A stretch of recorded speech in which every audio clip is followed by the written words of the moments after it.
Hello everyone.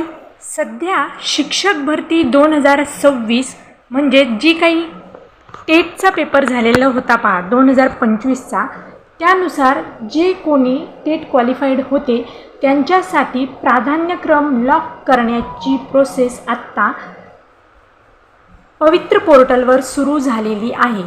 तर हे प्राधान्यक्रम लॉक करण्यापूर्वी काही गोष्टी लक्षात घ्यायच्या आहेत. तर त्यासाठी आजच्या या सेशनमध्ये आपण चर्चा करणार आहोत. तत्पूर्वी तुम्ही या चॅनलवर नवीन असाल तर चॅनलला सबस्क्राईब करा आणि या प्रकारचे व्हिडिओ शेअर करत राहा. तर पाहूयात नेमकं आपल्याला प्राधान्यक्रम लॉक करण्यापूर्वी काय गोष्टींची काळजी घ्यायची आहे.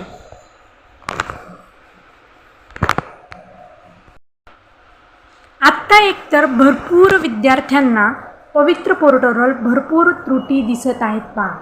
काहींना क्रोममध्ये जेव्हा आपण लॉग इन करतोय त्यावेळी लॉग इनच होत नाही आहे. काहींना तर OTP येत नाही आहे. त्यानंतर काही जणांना तर अजून इलिजिबलच दाखवत नाही आहे. काहींसाठी प्राधान्यक्रम जनरेट होत नाही आहे. काहींना सिस्टीम चालत नाही आहे, सिस्टीम अपलोड होत नाही आहे.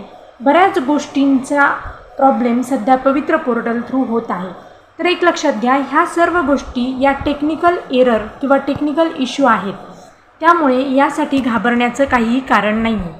सध्या पवित्र पोर्टलनी आपल्याला 6 ते 11 या डेटमध्ये प्राधान्यक्रम लॉक करण्यासाठी परमिशन दिलेली आहे. परंतु ही जी डेट आहे 6 ते 11 म्हणजे 11 तारखेच्या पुढेही ही डेट 100% एक्सटेंड होऊ शकते. एक्सटेंड करावीच लागणार आहे त्यांना.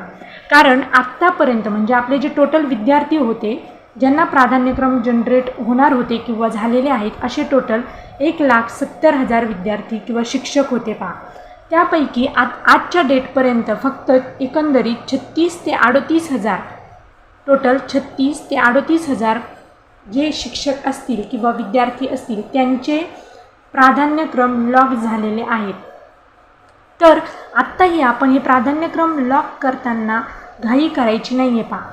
सुरुवातीला तर आपल्या प्रोफाईलनुसार आपण पात्रता चेक करून मग जे काही आपल्याला आस्थापना निवडायच्या आहेत म्हणजे ZP असेल, MNP असेल, NP म्हणजे नगर परिषद असेल, त्यानंतर ज्या काही खाजगी शाळा असतील, संस्था असतील, त्यातही विथ इंटरव्ह्यू, विदाऊट इंटरव्ह्यू असे भरपूर काही क्रायटेरिया आहेत. यामध्ये आपण आधी चेक करायचं आहे की ज्या काही म्हणजे जिल्ह्यानुसार जागा पहा. सुरुवातीला मी ZP का म्हणते आहे, कारण ZPला आपण जर ॲड पाहिली पवित्र पोर्टलची तर त्यामध्ये ZPला सर्वाधिक पदं आहेत पहा. ZPमध्ये त्यानंतर त्यांनी जे काही नगर परिषद असेल त्याचे पदं दिसत आहेत. त्यामुळे आपण आपल्या याच्यानुसार जिथे जास्त जागा असतील त्यानुसार आणि आपल्याला जे काही जवळ सुटेबल असेल याप्रमाणे प्राधान्यक्रम निवडायचे आहेत.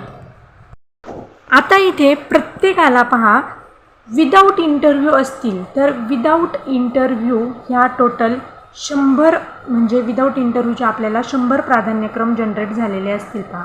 आणि विथ इंटरव्ह्यू जर आपण पाहिलं तर विथ इंटरव्ह्यूचे 50 प्राधान्यक्रम जनरेट झालेले असतात.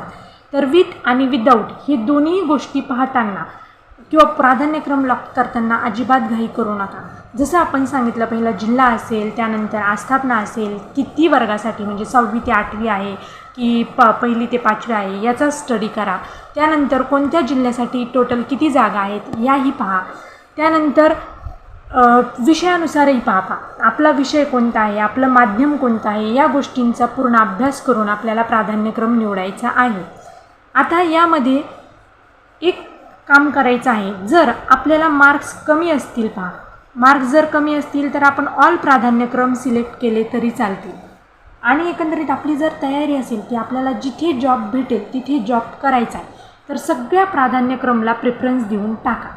त्यानंतर याही गोष्टीचा विचार करा की कोणत्या जिल्ह्यात किती जागा आहेत, त्यामध्ये कोणत्या विषयासाठी आहेत, आपला तो विषय आहे का, त्यानंतर गुण आपले किती आहेत ते पहा. त्यानंतर कास्टवाईज टोटल कास्टवाईज किती जागा आहेत ह्याही पहा.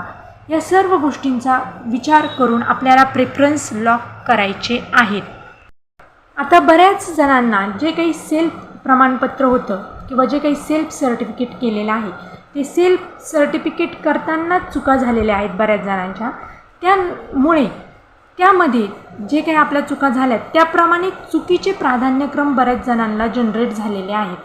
त्यामुळे जर सेल्फ सर्टिफिकेट मध्ये चुका झालेल्या असतील तर चुकीचे प्राधान्यक्रम जनरेट झालेले असणार आहे, तर अशा वेळी आपण अपात्रही ठरू शकतो. त्यामुळे प्राधान्यक्रम लॉक करताना बिलकुल घाई करायची नाही.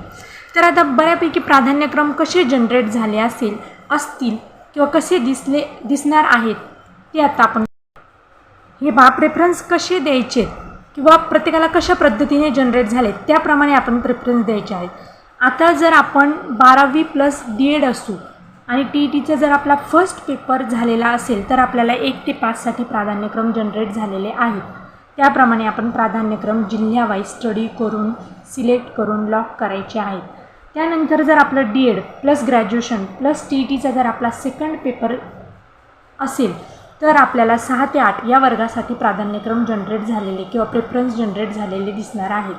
त्यानंतर जर आपण BED प्लस पेपर सेकंड आपला क्वालिफाय असेल TETचा तर आपल्याला 6 ते 8साठी प्राधान्यक्रम दिसणार आहेत. त्यानंतर जर आपलं BED प्लस ग्रॅज्युएशन असेल तर 9 ते 10 या वर्गासाठी आणि जर आपलं BED प्लस पोस्ट ग्रॅज्युएशन असेल तर आपल्याला 11 ते 12 या वर्गासाठी प्राधान्यक्रम किंवा प्रेफरन्स जनरेट झालेले दिसणार आहेत आणि त्या पद्धतीने आपण प्रेफरन्स द्यायचे आहेत. आता ज्यांचं पोस्ट ग्रॅज्युएशन आणि BED झालेलं आहे अशा लोकांना सगळे म्हणजे 1 ते 12साठी टोटल ते 1ली ते 12वीसाठी आणि TET जर झालेलं असेल त्यांचं तर 1ली ते 12वीसाठीही ते पूर्ण प्रेफरन्स देऊ शकतात. फक्त आता त्यामध्ये त्यांना आपल्याला पाहायचं आहे की आपल्याला इंटरेस्ट कशामध्ये आहे, 1 ते 5 शिकवण्यामध्ये आहे की त्याच्यानंतर 6 ते 8 शिकवण्यामध्ये आहे की 9 ते 10 की 11 ते 12. त्याप्रमाणे आपण पूर्ण चर्चा करून पूर्ण विचार करून मग प्रेफरन्सेस निवडायचे आहेत. त्यामुळे प्रेफरन्स निवडताना सर्व काळजी घ्यायची आहे. आपल्या परिवाराबद्दल बरोबर चर्चा करा. आपल्याला ज्या ठिकाणी जायचंच नाही आहे, जर एखादा लांबचा डिस्ट्रिक्ट असेल, जिल्हा असेल आणि त्या ठिकाणी आपल्याला जायचंच नाही आहे तर आपण तो प्रेफरन्स लॉक करण्यात काहीही अर्थ नाही. त्यामुळे त्या जिल्ह्यातला जो कोणी नीडी व्यक्ती असेल तर त्याचंही नुकसान होऊ शकतं. त्यामुळे आपण व्यवस्थित सर्व स्टडी करूनच प्राधान्यक्रम जे काही प्रेफरन्स जनरेट झालेले असतील ते लॉक करा आणि काळजी घ्या की त्यामुळे आपलंही आणि इतरांचंही नुकसान होणार नाही. तर अशाच माहितीसाठी आपल्या चॅनलला सबस्क्राईब करा. आपण याच चॅनलमध्ये आपले जे काही फ्रीचे सर्व लेक्चर असतील, मॅथ असेल, मराठी असेल किंवा जर सामाजिक शास्त्र असेल, GK असेल, हिस्ट्री असेल, या सर्व विषयांसाठी फ्री लेक्चर स्टार्ट करणार आहोत. तर नक्की या चॅनलला सबस्क्राईब करा, शेअर करा. धन्यवाद.